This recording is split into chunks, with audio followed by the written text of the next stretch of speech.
How long is it going to take? Just a couple minutes, just like maybe 30 minutes or so. Okay. Okay.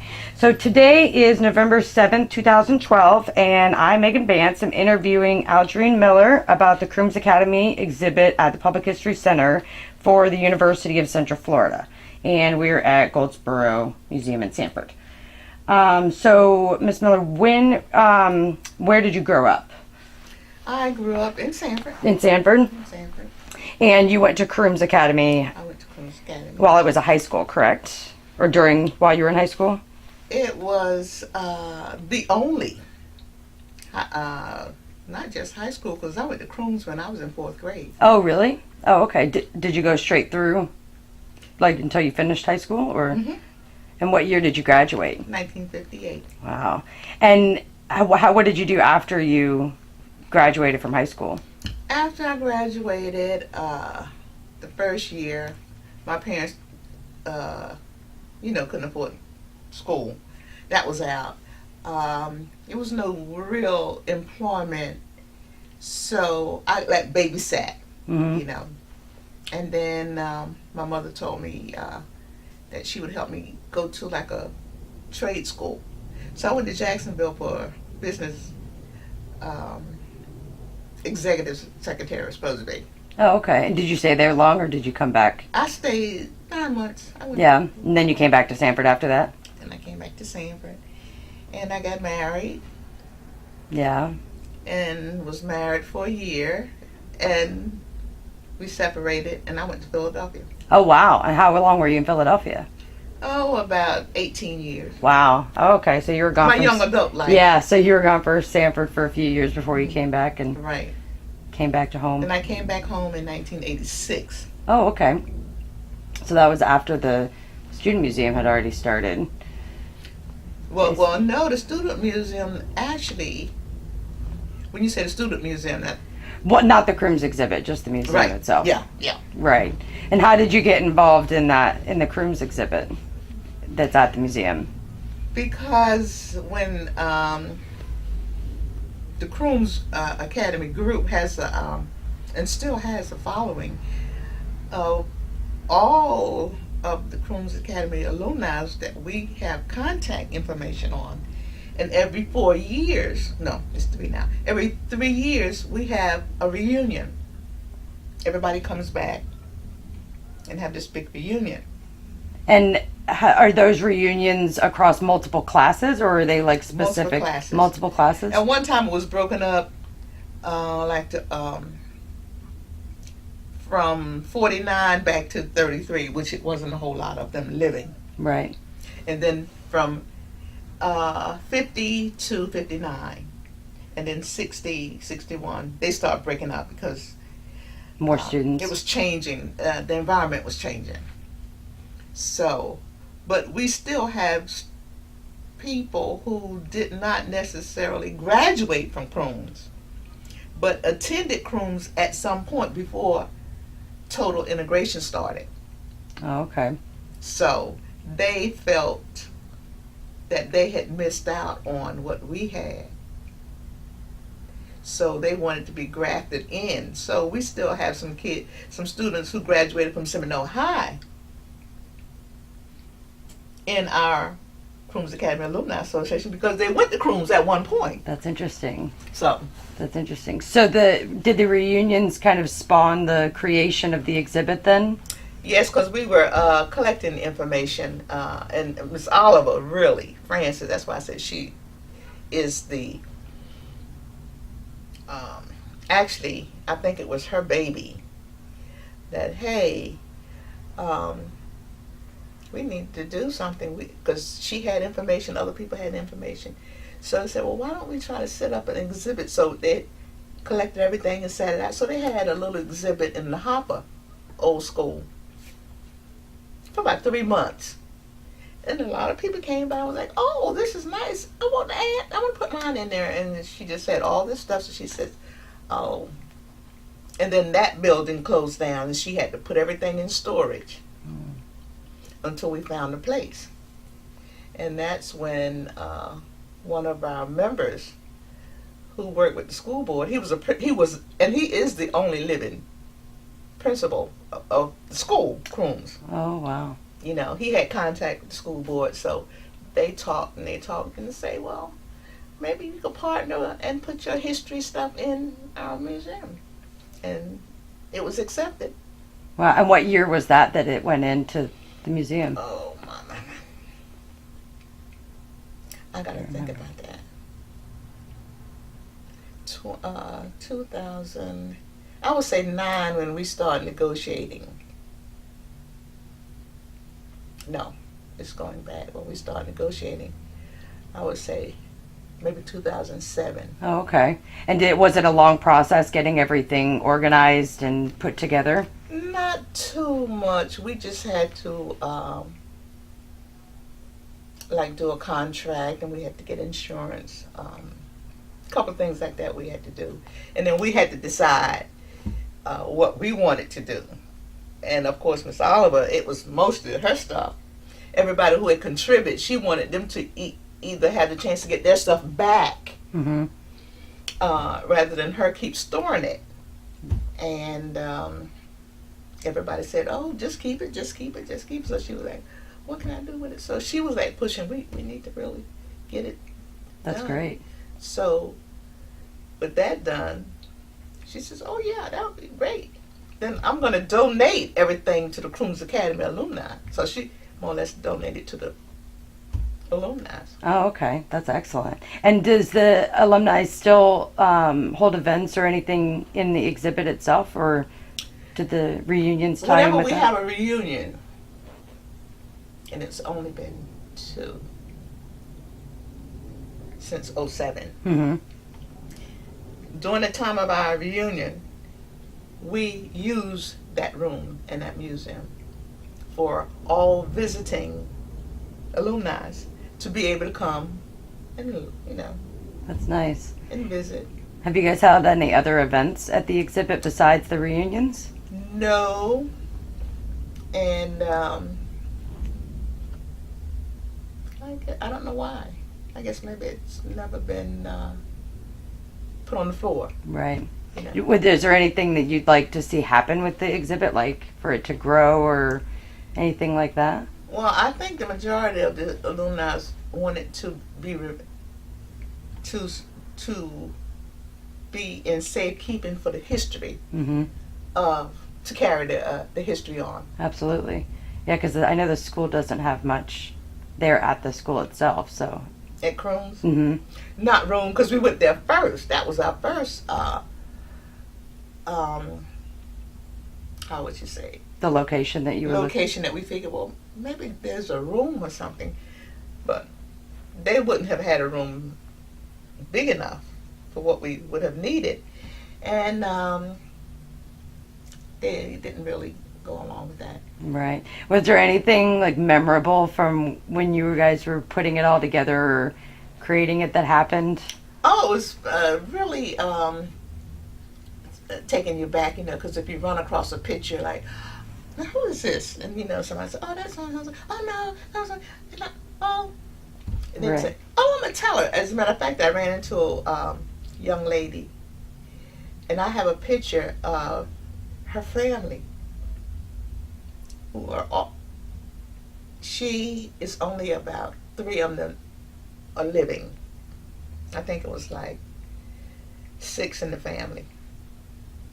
And I found it going through some of that stuff, Wow. And we were very close growing up.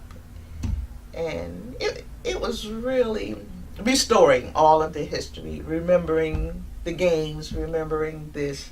And the pictures of the proms and things like that. Mm-hmm. Would you ever include any of the new, recent reunions into the exhibit? Or do you want it, or are you guys just keeping it? Well, in the back room of the exhibit is all added stuff. The reunions in the years after all of that took place. In the back room are pictures of all, and I think we have books of all the reunions. Yeah. Wow. And we'll probably put more stuff in there, And we even have up to in present day Crooms Academy, I think it's OIT. Mm-hmm. Of students that are attending there now, that you're just adding? Not right now, but say when they first named it and had the first principal and whatnot, that's where our room ended with the OIT Right. group. That's interesting. That's interesting. So, have you...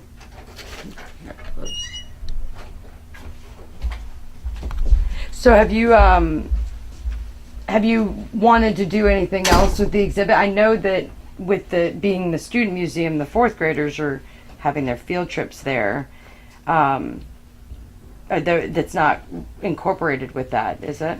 Not yet, but maybe, and I think Rose was talking about maybe having a time where someone could be there from that era and have the kids maybe have a class to come in and actually see some of the living, people. Right. And how do you think that the Crooms exhibit that's in the Sanford Museum ties in with the Goldsboro Museum that you have here? Yes. Do you think that, how do you connect those two if they're in two different locations? Because, and we have we have a little Crooms in the Sanford Museum. Because, of course, Goldsboro. Crooms. Right. It'd be nice to have all of it in one big exhibit. You mean like the Goldsboro Museum? Mm-hmm.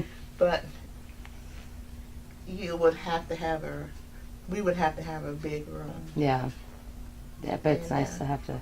Right now we don't have the funds to really do anything. And the reason why the museum was an ideal location because we really didn't have any money, and we're not paying rent. I think they are charging us like whatever. And the Alumni Association is what takes care of that? Mm-hmm. That's good. So do you have any plans in the future for events or anything like that, or any changes to the exhibit coming up? Not that I know of. Not that you know. Just still expanding the class stuff. And who does that? At every reunion we take pictures and just kind of put the latest book in. Do you get any kind of new things that you've never seen before from old alumni? Oh yeah. And does that get incorporated into it? Mm-hmm. Anything that fits in that era and somebody gives it to us, that's where to go. That's excellent. That's excellent. And we are, believe it or not, I think the next reunion we're gonna have a mini reunion. 2013. Oh, okay. December 2013. And when the people come in, a lot of them are going to be able to go to the Sanford Museum and then go over to that museum and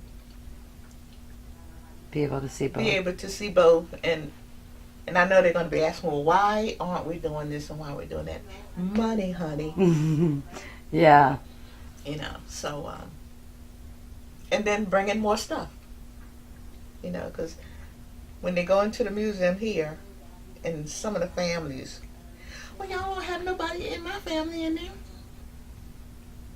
Until you give me some of your information, Right. So people are steadily bringing stuff in. So it's definitely community driven to bring in the pieces. And are those normally just donated to the museum, or are they kind of temporarily? Well, there's only one thing that I think somebody temporarily loaned to us, and that's Colonel Gibson's. Somebody did like a bobblehead of him. Oh. He's a black colonel, and he's still living. As a matter of fact, he's still teaching out at Seminole High. Oh, okay. And his family gave us his bobblehead. This bobblehead to temporarily put in the exhibit. That's great. And there's other things besides the pictures, like the marching band uniform and things like that. It would be nice if you could get more of those kinds of. We probably will, because like I said, once a lot of people, because every year there's somebody new who's coming back home, moving back home, Mm-hmm. going and saying, oh, I have something I would like to do, give. Because I think a couple of months back, a young guy was home for a wedding, and he came up to the museum, and he gave Francis a couple of pictures, Wow. from his family. That's great. So Definitely seems like it's a smaller community than what it looks like. I mean, you came back after 18 years. and people are moving back now. I guess the trend is, once you lived in a big city for so long, just like me, and I'm thinking about a young man who was at our festival. He and his wife moved back last year, but they was in transition. But now he's totally back. They're here, and he participated. He came and participated with the festival. So he's getting involved. When people move back, some of them are bored and want to do something. Wow. Well, and I think the small town community probably that probably helps. Because somebody's going to relate to somebody that you know, because it's a small town. Mm-hmm. Do you think that Sanford still has that small town feel, even though it's growing and getting? Do you think that's because of Crooms, or? Well, partially because of Crooms, because like I was saying, I went to Crooms in 4th grade. That was a long time.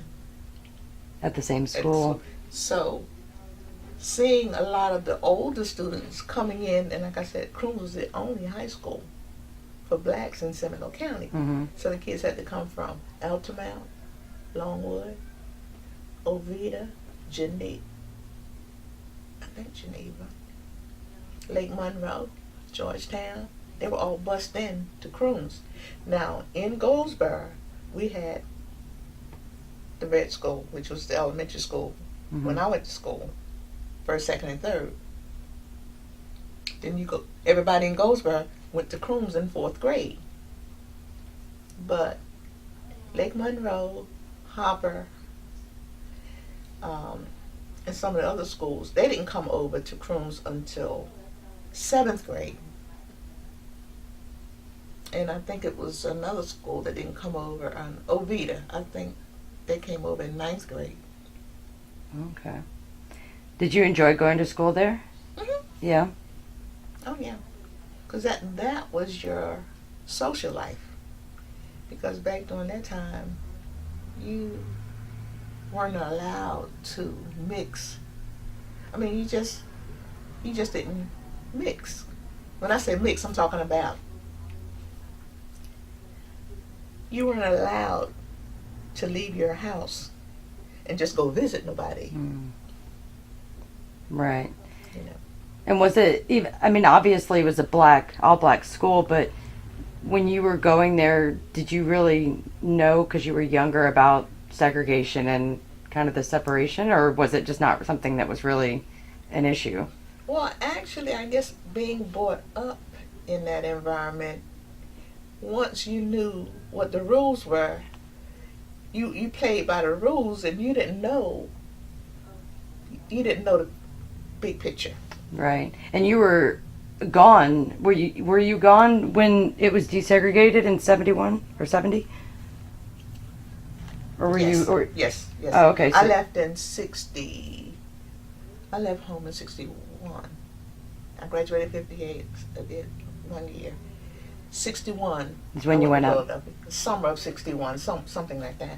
So you weren't here for all of the. So I wasn't here for the last hurrah. You know.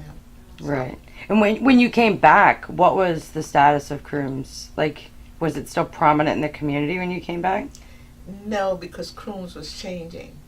That's when, after the integration, then I guess the rules start changing. And I don't know, for whatever the reasons were, they didn't really want another high school in the county, Crooms. Right. So it couldn't be all black schools, so it would have to be integrated. So I don't know how they felt about integrating Crooms. Right. So they closed it. That's interesting. They closed it down. And then the blacks in Seminole County became upset, and they filed a lawsuit against the Board of Education. It's documented. They sued to keep Crooms open. And they kept it open, I think they said a couple of years after that. But they didn't integrate it.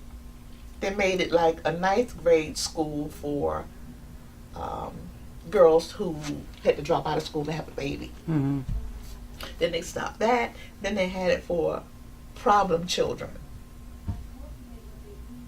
And then they stopped that. And then they had a fire and the building burnt down.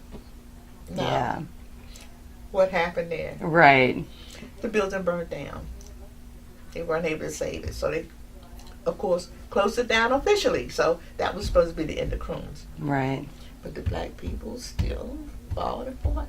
Do you think that the diverse history of that school is what makes the community kind of so prideful and want the exhibit, and what keeps the exhibits growing? Because without that exhibit, and I'll tell you another thing. A friend of mine came down to visit, and they went to the museum at 5 Points, the county museum. Mm-hmm. And they didn't have they had all the schools listed, but they did not have Crooms listed. Oh. And then they opened up a museum in Sanford, and somebody went to visit that museum, and they didn't have anything about Crooms. So they was like, oh, so they really dissing us. Wow. You know. So that's why, we said this is a good time to recapture a lot of that information. Because if we don't pass it on, see, our kids know nothing about that. Not at all. Mm-hmm.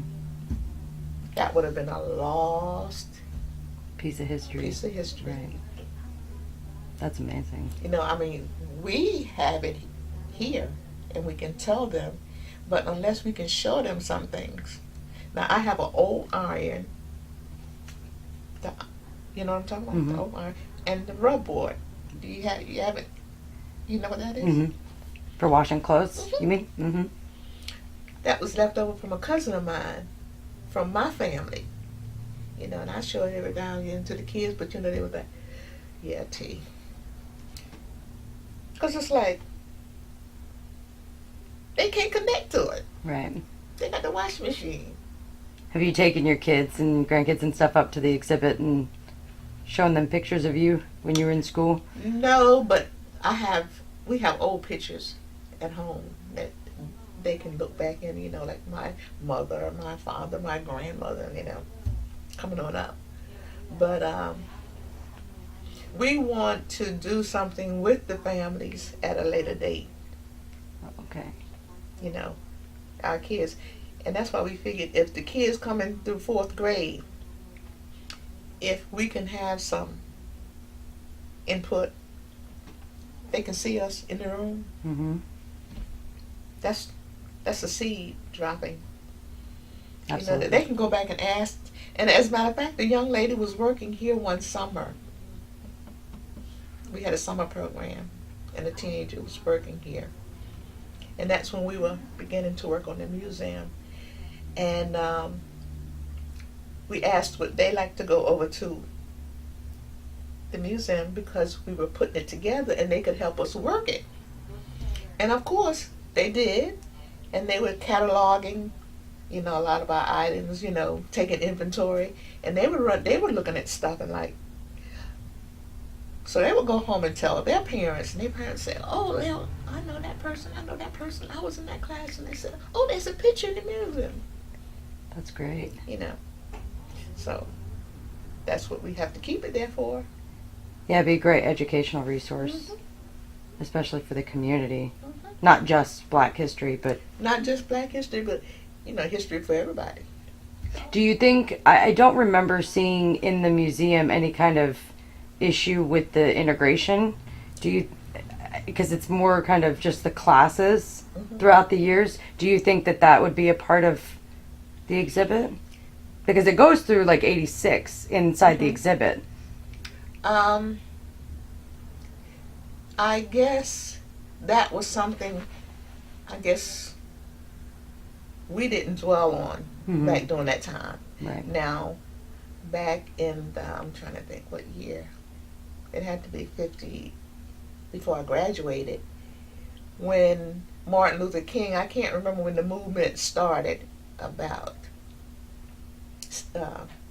stop the segregation. Mm-hmm. I can't remember when it started. But it was slow getting started here because Sanford was such a small town.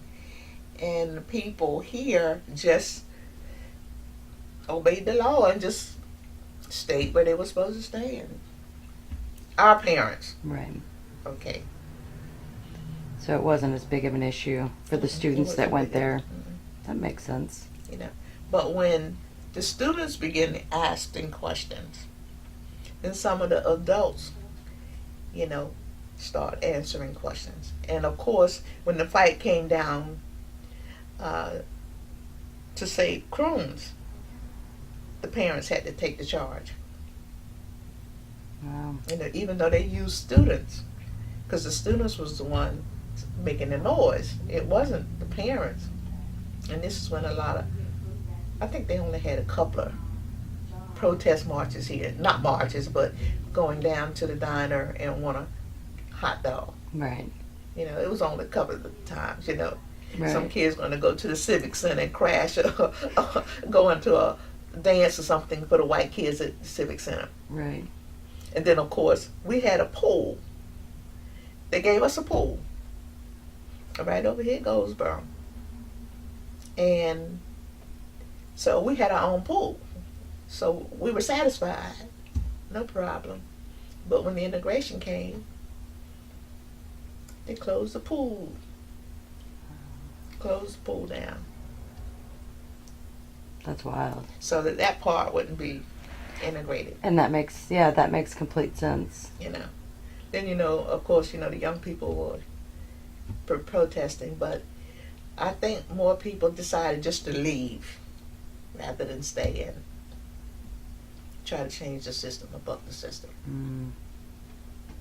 That makes So. sense. That explains a lot of people leaving and then coming back. Mm-hmm. So now they come back and it's a different time, But wherever they went to live, they had a good life, but they may have wanted to come back home for a slower pace, because that's what I wanted. When you came back, Mm-hmm. calmer, slower pace than the big city. Mm-hmm. And it's much quieter here. And it's much quieter, as in the city.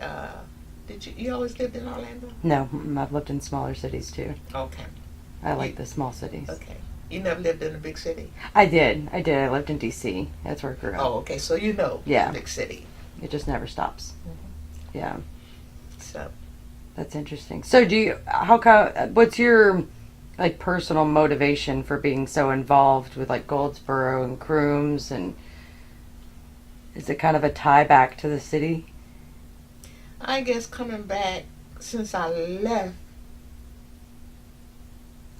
at a time when, things were really changing. Now there's a new change that's going to take place. Now we're helping bridge that by keeping the memory of the old. But now there's the new kids coming in. And they need to know what happened in the past, so it can push them further. Even further. So that's my motivation. Absolutely, that's When I see great. the kids and they don't want to take advantage of going to school and doing something, it's like, you got to do something. What you do? So that's my motivation. That's great. That's great. That's excellent. And do you have any like thoughts or memories or anything like that that we didn't talk about with the Crooms exhibit that you wanted to add?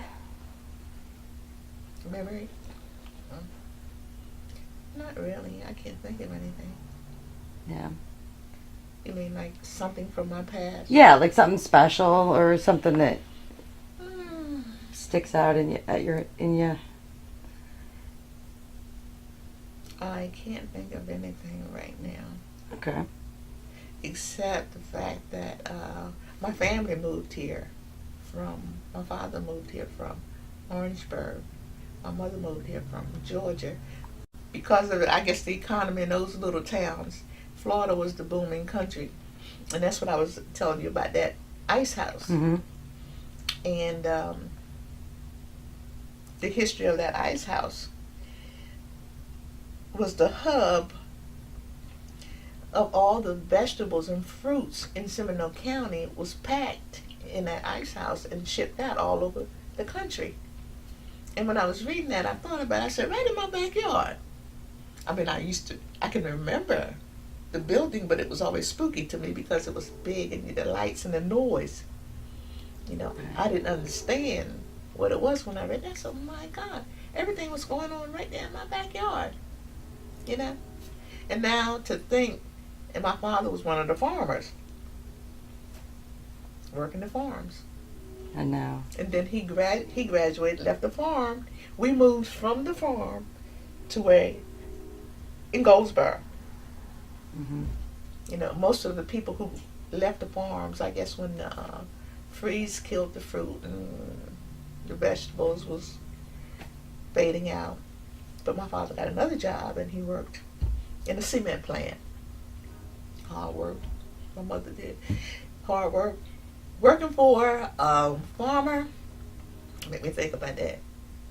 His name was A. Doodoo and Son. I think it was D.A. Doodoo. There was another paper I saw on his history. Mr. Doodoo. I can't spell it. I think it's D-Doodoo. D-A-D-A. He was a big farmer here, locally. Right. And my mother worked for him. Right. So.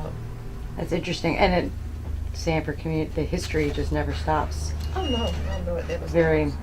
and that's, I think, unique to smaller towns. Big cities don't have that as much. And like I said, whatever I say can be added on to, because somebody was there at the same time, you know. Mm-hmm. And just like I said with the museum, the Crooms room, Frances has been on the front line for a long time. As a matter of fact, she went to school, she went to college, she graduated I think in 61 from Crooms. 60 or 61. She went to Savannah State, I believe. And she was involved in the protests up there in Alabama. You know, their school went to some of those big marches. So she's been involved in activism ever since it started. Since her high school. You know, so she had been part of that history collective for a while. Right. You know, so she's the one who really put that all together. Even the museum over there. Right. You know. So she's been an inspiration for us to go ahead on and do what we got to do and get it done. That's great. And just know. keep plugging away. That's why I said she needs to tell the story, because she is the mother to that. Right. No, that makes sense. Mm-hmm. Yeah, I definitely look forward to doing that as well. And she has, not a museum, she has up to, I think she's got the new history, like, as the time went on from back during the day, and even up to Obama. Right. To today's date. That's interesting. Always keeps getting added to. they will always be added to. That's excellent. Somebody's going to add something. Right. Right. That's excellent. Well, I can't think of anything else. I want to thank you very much for doing the interview. I appreciate it. So maybe you and Frances and Dr. Williams. Yes. She's the other person. Now, you know Dr. Williams? I think I've met her once. Yes. Okay. Yeah. Now they got different stories because they were in. I left and went to the city. They left. They stayed and fought. Right. That's interesting. Yeah, we'll definitely have to get that put together. Yeah. Excellent. Excellent. Well, thank you so much. You're welcome. I appreciate it. Anytime. Absolutely. And I'm